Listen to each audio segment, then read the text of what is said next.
draw a distinction of the tactic of using airplanes to drop chemical weapons on population centers. Any attack on innocent people is reprehensible and inexcusable. Wolf? Sarah Murray at the White House, thanks very much. Joining us now, the top Democrat on the House Armed Services Committee, Congressman Adam Smith of Washington State. Congressman, thanks very much for joining us. Thanks, Wolf. I want to quickly get your reaction to the Sean Spicer comments on Hitler and the use of poison gas. We know that Hitler used poison gas to kill millions of people, including millions of Jews. Nancy Pelosi, the Democratic leader in the House, she just called on the White House to fire him. What's your reaction? Well, I mean, it's obvious that Sean Spicer needs to know a lot more about history when he's making his comments, and those comments were insensitive and ignorant without question. Not the first time. So, and also, you know, Assad does not have to be worse than Hitler in order to be a real problem, in order to be somebody worthy of our condemnation. I could tell that Mr. Spicer was freelancing there, and obviously he was out of his depth. You know, I don't know if he needs to be fired or not, but he certainly does need to get better at his job. Do you agree with White House officials who believe Russia is trying to cover up the Bashar al-Assad regime's culpability in that chemical attack that killed so many civilians, including children? Yes, I don't think there's any question about it.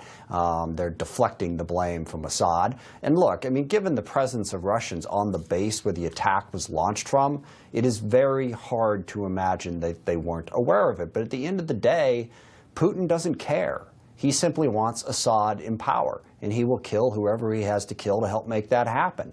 And the international community has to recognize Russia for the rogue actor that they are. They are encouraging this type of despotic regimes wherever they can. And that is really the threat of Russia. I mean, when Putin started, messing around Ukraine and other places, that is but a small piece of what he is trying to do. He is trying to undermine liberal democracy every place he can, and basically he's trying to make the world safe for autocratic dictatorships. And we, in the United States, as the leaders of freedom, should stand up against that and stand up strongly and try to rally the international community to recognize not just Assad's role in this attack, but Putin's role in this and in many other actions that are undermining freedom in this world. Well, let's be specific. Do you believe the Russians actually worked with the Syrian regime to conduct these chemical attacks?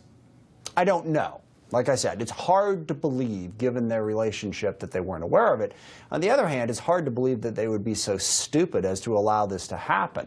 I mean, Assad was basically winning. Russia had come in and propped him up. Why they would do this with the international condemnation that was sure to follow, I'm not sure. But again, given the close relationship, it's hard to believe they didn't know.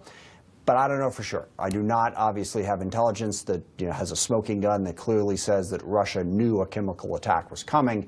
It's just hard to imagine that they didn't. Congressman, you've said in the past that the Syrian leader Bashar al-Assad should go. So how do you think that should be done? And try to be as specific as you can. What needs to be done to get rid of him? Well, two things. I mean, we need to separate the question of whether or not Assad is the legitimate leader of Syria with the question of what do we do to take him out.